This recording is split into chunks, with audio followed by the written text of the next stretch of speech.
And away we go.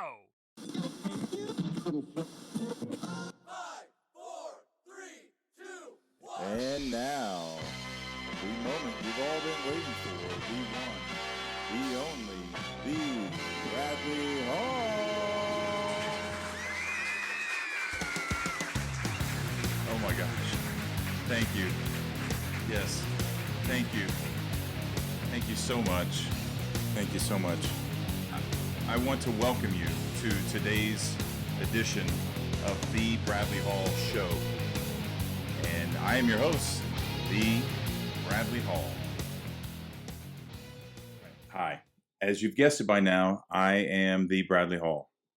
I wanted you to know that I am a certified trauma recovery coach and a certified mindfulness instructor and a certified holistic life coach. Now, what this means is that I am a trauma-informed holistic life coach with a focus on awareness, which is the first step to any type of personal growth.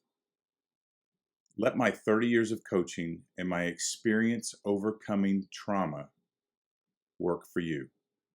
To work with me, go to my website, thebradleyhall.com. Look for the coaching tab in the upper right-hand corner. You can choose holistic life coaching or trauma recovery coaching.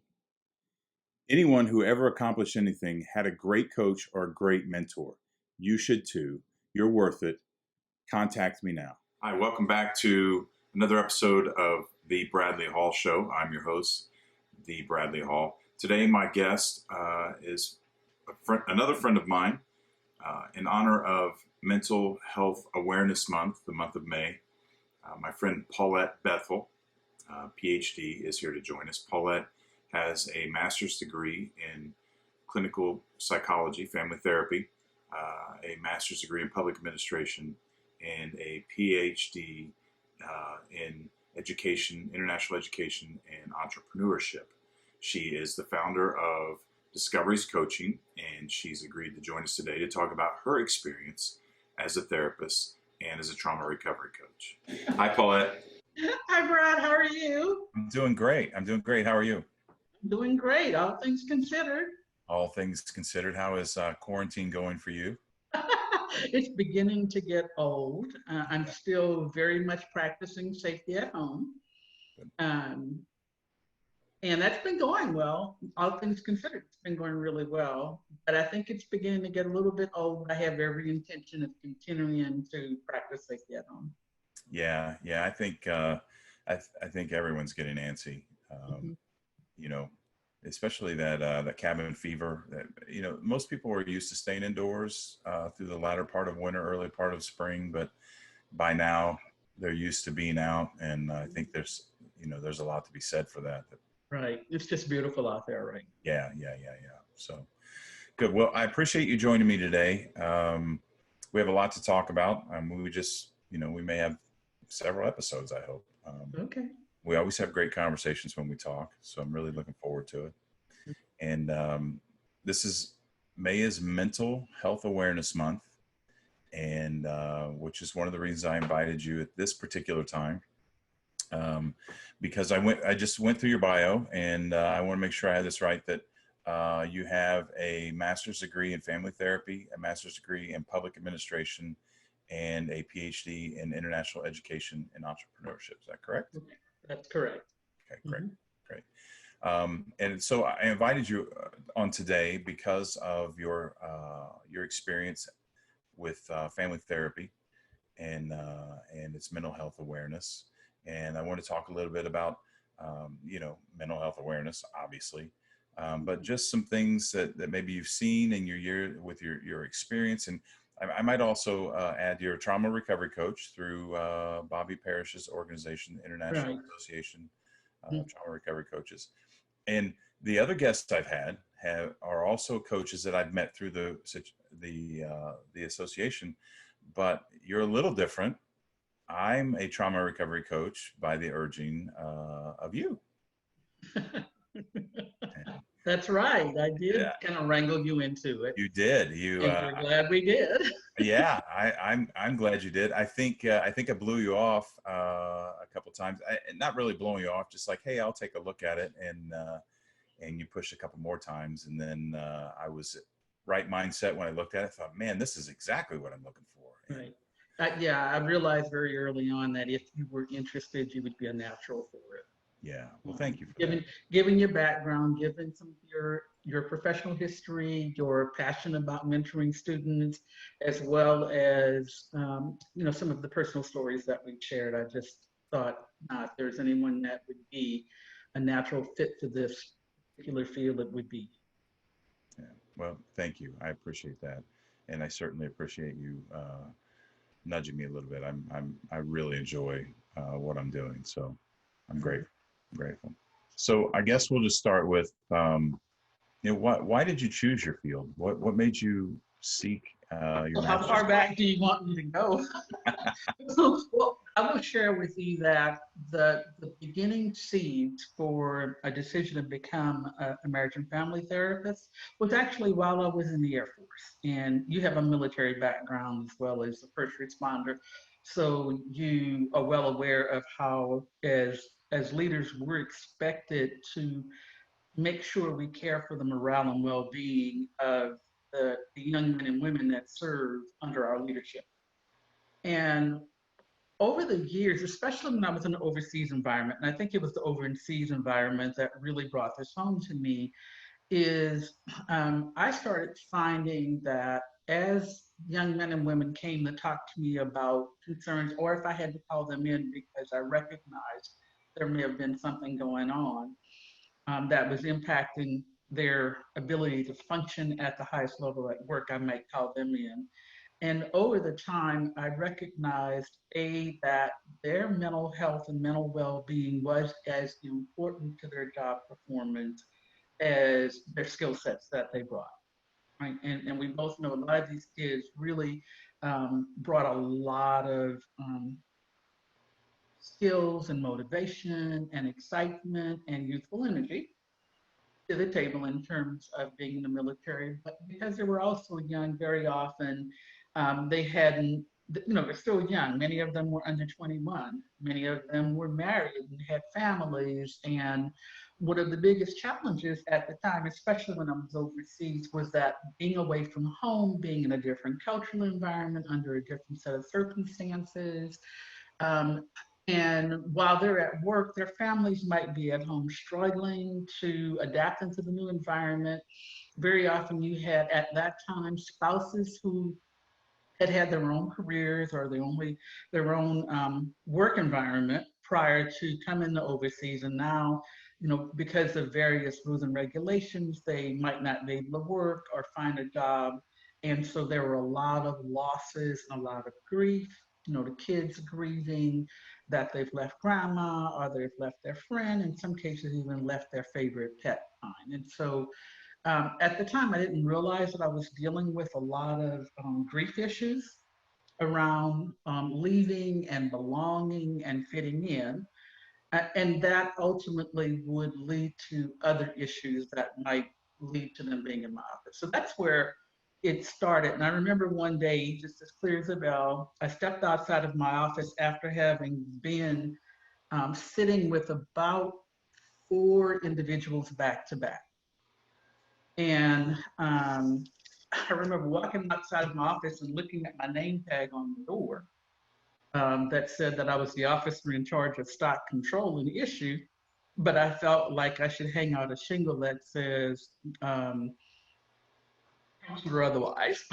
Right. So that's where the seeds began, because I also recognized that I really did enjoy working with people that worked for me. I enjoyed seeing the light bulbs come on, the aha moments, especially when they might tap into maybe some grief, maybe that they didn't have some of the personal skill sets. Something as simple as not knowing how to do a budget and getting into financial trouble.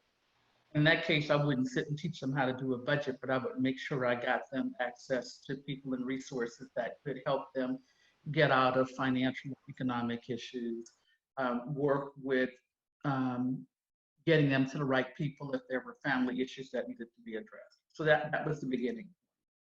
And then making the decision to get a marriage and family therapy degree was just a natural fit to that, because I began to recognize that families are systems, just like organizations are systems. And the other piece of it was the family system didn't stop at their front door, and it didn't end at our door at the end of the day. So Yeah.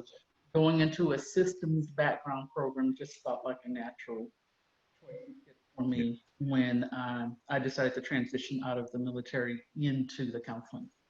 Okay. Okay.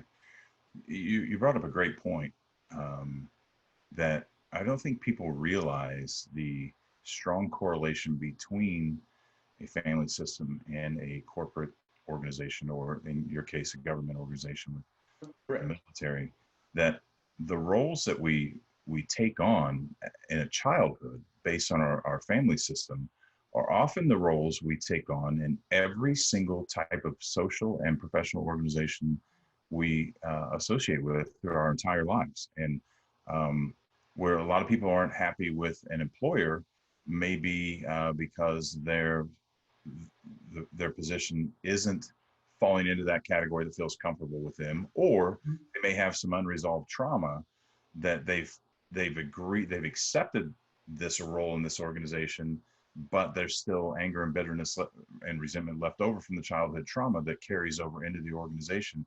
And I find that absolutely fascinating when you begin to break it down and see how people interact in a corporate organization that is very similar to their family. Would you agree with that? I would absolutely agree with it. And we like to think, or we would hope, that people don't bring their baggage to work with them, or that they don't bring the baggage from work home. But we know, like, it's an interconnected system. Yeah. And as you shared, if there is unresolved grief issues or trauma issues or family systems issues from childhood, then you certainly bring them into the workplace. Yeah. Right. I remember speaking to a mentor once, because I also have a background in business and executive coaching. Okay. And he shared with me that very often with top level executives who are struggling in that environment, when you really get down to it, you will find out that things are not going well at home. Yeah. And they like to think that they can just close the door or close the window on whatever is going on at home when they walk into the workplace. But we're humans. We can't always do it. Yeah. Right. Yeah, that's right. And especially when we have unresolved trauma, and certain situations may be triggering that trauma, which just exacerbate both situations, but the personal, the family life, and the professional. Right. PSD is real. Yeah. And so with that, this line of thought that we're on, that of the things that people carry around with them, they take to the workplace and they take back from the workplace back to home. I mean, what are some ideas and concepts around those things with mental health and healing, awareness, and that kind of thing that you think people should be aware of in their journey? Well, the whole idea of self-care, which is what this particular mental health awareness month's theme is that being able to have the awareness that mental health issues are real, and that having good mental health is needed. We don't always get there, we don't always succeed, but having that awareness and then having access to resources and tools to help you as you're navigating whatever it is that may be going on. And one of the things is we don't always have mental health issues. But mental health issues are real and they do happen. I think it's something like 1 in 5 Americans have mental health issues that are debilitating and do things like wreak chaos and havoc in your lives in both your professional and personal life. Yeah. So that's serious. I mean, it's really serious business. And at the same time, by having a greater awareness of the role of mental health and its importance in our everyday lives is part of what is needed in order to be able to get the healing. If we are aware that we're not alone, or that, yes, we're going through some difficult periods, maybe we are suffering with clinical depression that requires an intervention from a helping professional. And we normalize that, because when I was coming up, having mental health issues was definitely not normalized. Yeah. There was a lot of shame around it, and people didn't admit that they needed help. And there still is. It still is to a great extent. Yeah. Yeah. A lot of shame around it. Yeah. Sometimes I hear people with myths around who does or who does not have mental health issues, and I've realized that that's a lack of awareness too. Yeah. Anyone at any time. Yeah.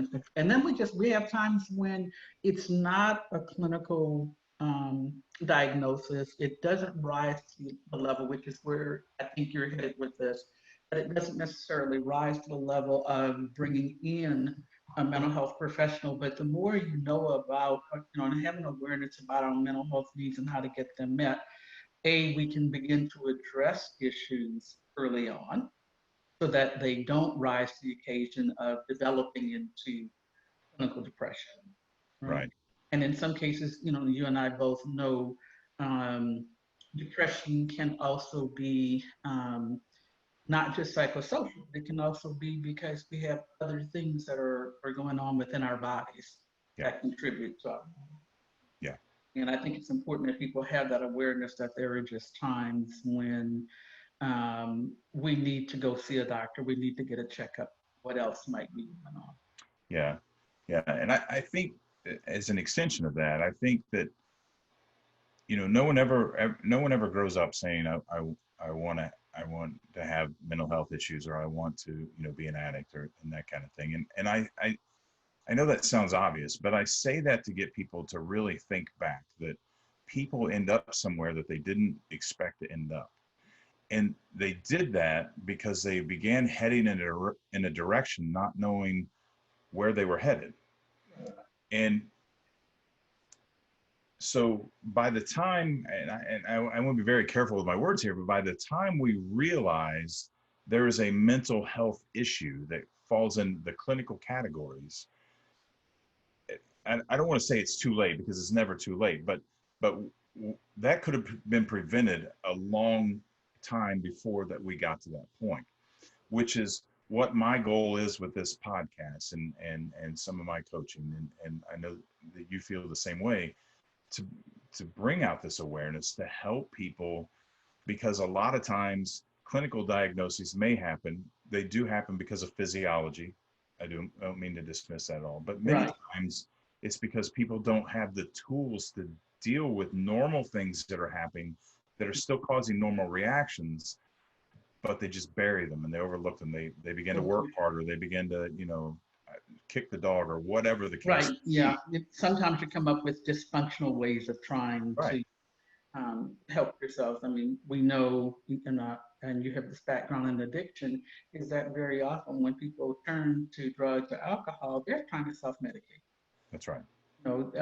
It's not the best tool in the world to use. We know this, but it is an attempt on their part trying to get their mental health back to something, quote unquote, that feels normal.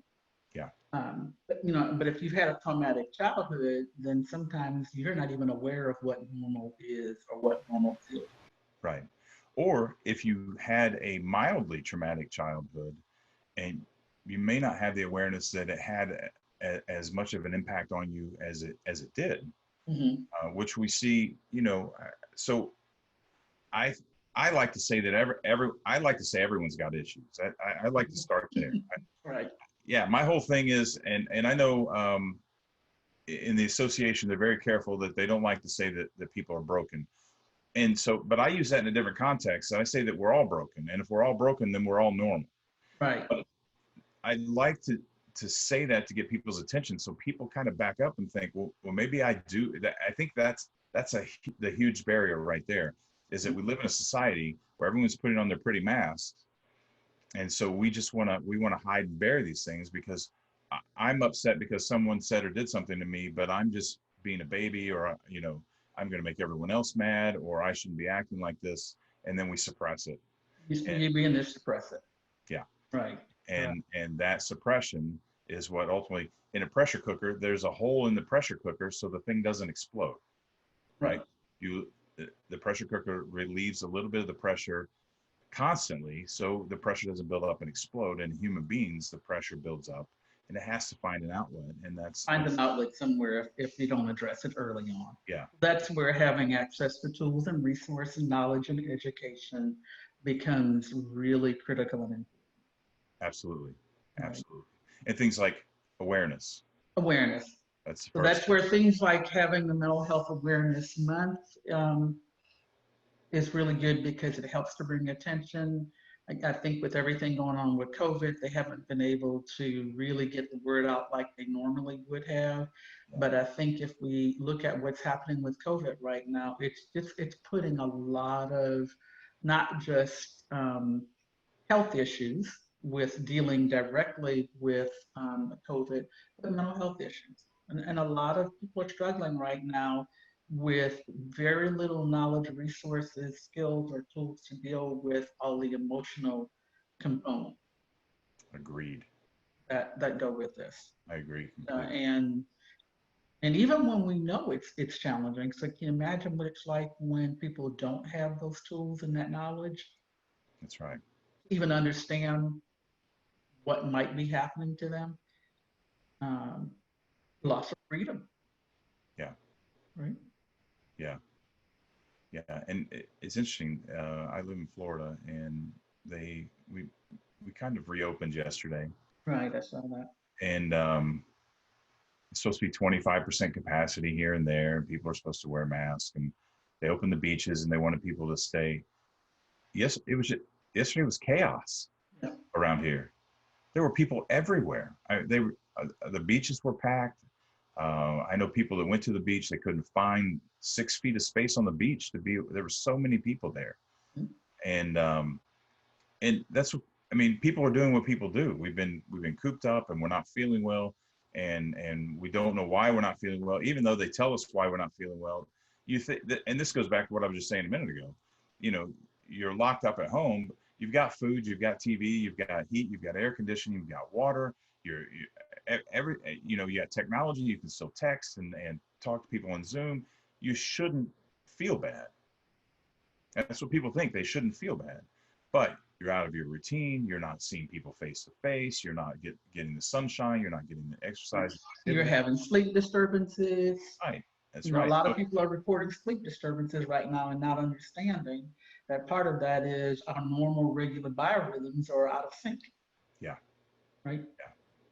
Yeah. And strange dreams. I've had very vivid, odd dreams every single day for the last 3 weeks. Same here. And some of them make absolutely no sense. And so I recognize, this is an extension of the changes in our natural way of being and living. And like you said, I'm not wanting for anything, right? Yeah. But I hear you on the beaches thing too. My husband and I decided we wanted to go walk in a park one day. What could be nicer and a great way to practice physical distancing? Yeah. Right? Except everybody else was out there wanting to practice physical distancing. So what seemed to be a great idea, right? Yeah. Turned out not to be so great idea, because too many of us have the same idea. Yeah. And maybe 2 or 3 days later, they shut down the parks also. Yeah. Right? For that very reason. And it's unfortunate, because people are just trying to make themselves happy and have some kind of sense of normalcy. Yeah. Oh, it'll be interesting to see what happens with all that. So, but we're in this for a while, so I think you'll see a lot of outcomes in terms of mental health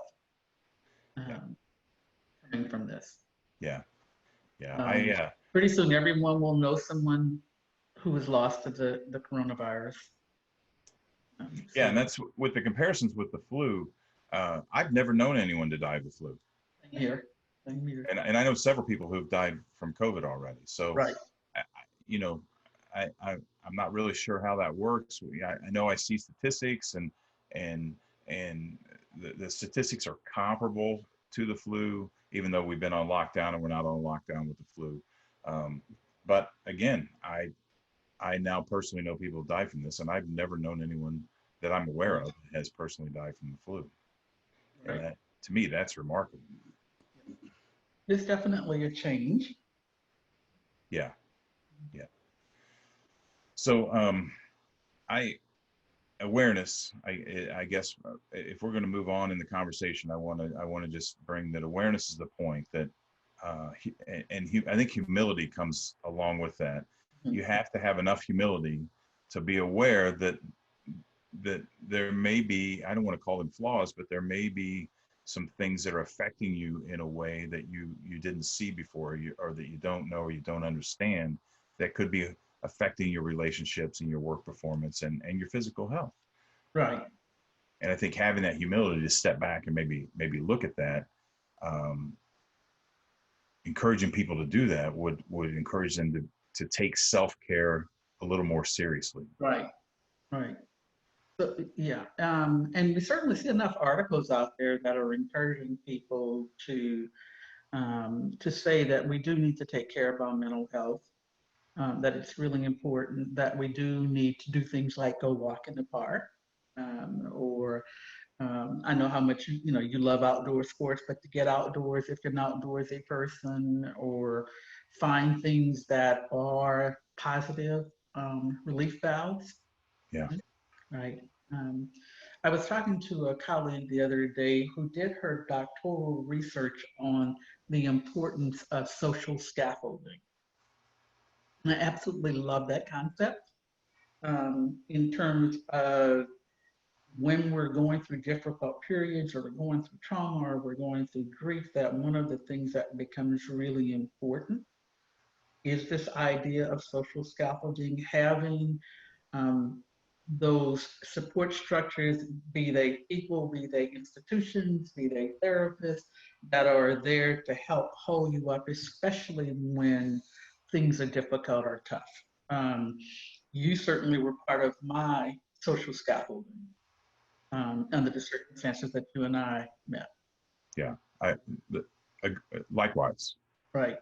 And it helped that there was someone who not only had the empathetic ear, right, but also had an understanding of why what I was going through was difficult.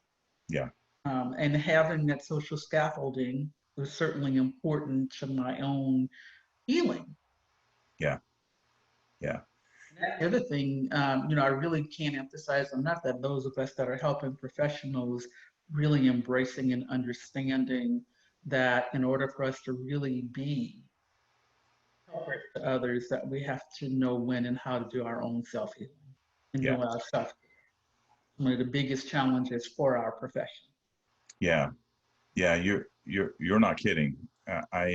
You know that I work for as a mentor for a university, right? And in this recently, in the last 6 weeks, I have become my coaching skills have become critical because of what all my students are going through. And I end up being the dumping ground, and that's okay. I mean, it's part of my job description. We're just in extreme circumstances right now, and so it's amplified. But it's taken its toll on me personally. Now my moniker is, one of my monikers is a health preacher, and the other one is the enlightened Viking. I mean, I am the self-care guy. I'm the preacher about self-care. That's why we're doing this, and it's taken its toll on me. I'm not going to lie to you. It's been a heavy few weeks for me, trying to stay ahead of that, trying to do self-care fast enough to stay ahead. And sometimes it's not working. I mean, I'll be honest with you. I mean, I have a lot of tools and a lot of knowledge because of my research to get through it, but I think about people, and Michelle and I've talked about people who don't have those skills, who don't have the awareness, they don't understand, and even people who may know that they're not well, and they're upset, and for, you know, nurses and firefighters and police officers and doctors that that are dealing with this, and don't have those kind of skills, and how overwhelming this must be for them. And what the medical profession is going through right now, along with first responders, is taking a heavy toll, and Yeah. it's becoming critical that helping professionals are brought in and are on standby and available to them. And so, if we know that people who are trained in this need support and need scaffolding, that what I would really like to encourage for your listeners is just to understand that we all need support, we all need help. The better prepared we are for when those tough times hit. And then, as you already shared, and even when you are prepared, there are things that sometimes just hit that just knock you off balance. Yeah. You know, Yeah, and that goes back to that humility I was talking about. the humility, right? You And so uncontrollable events, right? Yeah. Well, and so with the social scaffolding, to put this, to parlay this for our listeners, really means that no one in today's world is completely independent. Everyone is completely interdependent on everyone else around them through their network. And a basic example is that, let's say you're independent, you do everything on your own, you still have to go buy a gallon of milk somewhere, and someone else made sure it was on a shelf. Someone else is going to scan it. Someone brought it in a truck to there. Someone else raised the cows and processed the bottle. You know, it Right. never stops. It never stops. Someone else built the street so that they could get the product to market. And so sometimes I think we forget that there are just layers and layers and layers, and That's right. that I think we are not alone. And sometimes that we forget, we have to be reminded that we're not alone, and to reach out and look for that support or find supportive activities. I'm a fan of gratitude journaling. Right? And when I first encountered gratitude journaling, I was going through a really rough period. And at the time, someone had introduced me to the book "The Artist's Way" by Julia Cameron. It's a really popular '90s book, I think. I have it on my shelf, right? Yep, I still have mine on my shelf. I still love it. But I remember when she talked about finding 5 things a day to journal, Yeah. that you're grateful for. And all I could think of, are you kidding? Now, I wasn't a therapist at the time. It's like, are you kidding? Are you really kidding? And I got to tell you, Bradley, there were days when I would sit to write the 5 things, and it would usually go something like, my husband, my kids, the dog, the day is over, the day is over. Other days it would be, the day is over, the day is over, the day is over, the day is over. But amazingly, I began to be better. Yeah. Even when I had many days of the day is over, what began to happen is I began to find more and more things to be grateful for. And then life didn't seem so tough. Not that anything in my circumstances had changed, but I began to develop a different outlook, what positive psychology would call, positivity. And, and I have pro and con thoughts about positivity, because I see all the benefits. I love it. And then there are times when it cannot be helpful, but things like journaling and gratitude journaling, for some people, that's not for everyone, but for some people are highly beneficial, helping you kind of dig yourself out of a ditch that you might be feeling. So let's focus on this for a second. Okay. So a minute ago, you said something. We were talking about the chemicals in the brain. Okay. And then we talked about social scaffolding. And now you're talking about gratitude journaling, and they're all interconnected. We're all interconnected. So social scaffolding, which we didn't get to say when we were talking about this a minute because the conversation's flowing nicely, is that back to the interdependence, that we are physically built to be socially interdependent, that our happiness derives, the chemical happiness in the brain is driven a lot, that's not a technical term, a lot, but is driven intently by social interaction. The social interaction with other humans actually trips the brain release positive chemicals that make us feel better, without being too technical. By the same token, the gratitude journaling obviously does the same thing. When you're grateful, you're now not focusing on the negativity, you're focusing on the positivity, like you mentioned. Right. But when you continue to journal your gratitude and you notice a change over you, that's called neuroplasticity, right? You rewire the brain. And this is important because, because people get very cynical about positivity. We see people on social media that are just always happy and positive, and then people, you see the cynical posts where people like, people are only putting the shiny side of their lives on Facebook, that there's another part, and that's always true. But there is a fake it till you make it theme in here, and people don't like the fake it till you make it thing, and I understand, but I like to use that because neuroplasticity has proven that if you fake the gratitude enough, eventually your brain will start to map that and follow the neural pathway, and you will become naturally happier. There's a lot of truth to the brain doesn't know the difference between the truth and a lie, right? So I may be doing affirmations, and and again, affirmations are not for everyone, but affirmations are a powerful tool for those that they work for, in terms of doing the neuroplasticity activities of just constantly repeating to myself, I feel happy, I am happy, I'm into progress. I'm in progress of feeling, if you can't say I am happy or I feel happy, some people find saying I am in progress towards feeling happy, then the brain begins to rewire itself to focus more on the positive aspects of your daily living. That's right. And over time, it becomes the new normal. It becomes the new normal. And absolutely.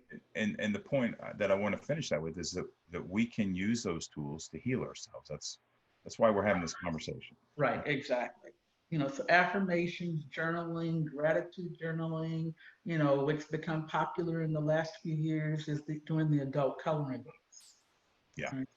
And that allows us to access different parts of our brains. That also helps with, healing, because we can develop insight. We can focus. Maybe our brain right now, we're so scatterbrained right now that doing stuff like coloring a mandala in a coloring book helps us to focus, helps us to take our minds off of whatever it is that's going on that's really causing us to feel chaotic and confused, that we can focus, and then we begin to get the aha moments, we get the insights when we're doing it. It's an opportunity to be creative and take ourselves outside of where we currently are, even if it is. I had a young woman that used to work for me, that sometimes she'd come to staff meetings and she would bring her coloring book with. And initially I thought, you shouldn't be doing your coloring book because I need you to focus in my meeting. Yeah. But at some point I started realizing when she's focusing on her coloring book, I was getting some of her best insights and input into whatever it was that we were working on in the meeting. Now, other people, I think it may have been a distraction, but for her, it worked. Yeah. Yeah. It really allowed her to tap into her creative self and her creative thinking. Yeah. Yeah. Well, it's a form of meditation. Mm-hmm. It pulls the brain out of the stressful line of thinking that you may get in a meeting where this person may stress about whatever the problem is so much that the amygdala begins to shut down access to the creative parts of the brain because she's under duress, where the coloring allowed her to relax, allowed the amygdala to tell the vagus nerve to relax the body, and relax out, and the air come in and out, which is the point of meditation. Right. Any type of meditation, not only breathing meditation or coloring, but gardening, walking. There's so many various types of meditation. I think people misunderstand meditation. They've got this new age,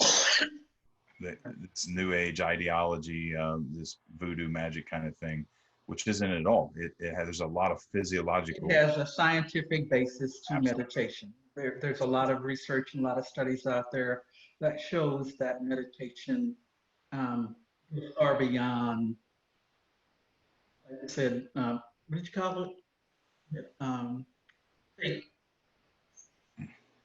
losing my train of thought there, but yeah. Right. So there's a lot of scientific basis to back up being able to do things like take time out, do meditation, taking care of yourself. These really are healthy mechanisms for us to access, especially in times of stress and trauma, right? Yeah, for sure. And to go back to the neuroplasticity portion of it, that science has proven that neuroplasticity happens when we learn something new. Right. And when we meditate. Science is now proven that meditation, that learning something new and meditation both cause neuroplasticity, that allow the brain to rewire itself, which is critical when we're trying to de-stress, not be as stressed, not fix our anxiety, whatever the case may be. That meditation can be a very critical component to that. And exactly. It's not for everyone. I want to highlight here. I highlighted when I was talking to Will too, that there are some people that are that have such a traumatic background and that they need other modalities first before they jump into meditation, because it can exacerbate the problem. Right. Yeah. Right. I think you and I may have had the discussion about some of the studies coming out of the military that were some military members that have PTSD, that meditation can exacerbate it. So they need to go through other kinds of supportive techniques before they can make good use of meditation. Absolutely. Absolutely. And one of my previous, go ahead. Go ahead. I was just going to say, one of my previous guests is a former military member with PTSD, and he is now a yoga instructor. And that's what he does. He's a yoga instructor for many people. It's kind of branching out, but he has a lot of veterans that come to him, and that's how they get started on the journey. Right. And the services are recognizing that these kinds of modalities, doing things like yoga, things like meditation, journaling, just writing in general, can be very helpful for helping people who have been in war zones or veterans to be able to start that journey of healing. To get from, you don't hear it used a lot anymore, but to move from that idea of the post-traumatic stress over to post-traumatic growth. Okay.